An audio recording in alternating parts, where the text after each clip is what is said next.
Requiring details on roof repair? The national average roof repair cost is $770, with most homeowners spending $336 and $1,228. This data is based on actual project costs as reported by HomeAdvisor members. Maintaining a sound roof tops the list of crucial home repairs.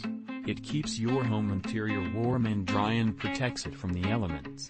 Damage or signs of wear should call for immediate action to keep water from seeping in and rotting the wood sheathing beneath. Ignoring a problem, even what appears to be a small one, could result in eventually needing a new roof, which is not cheap. There are various repairs your roof might need, and it's important to keep an eye out for them and have repairs completed as quickly as possible. On this page, repair causes.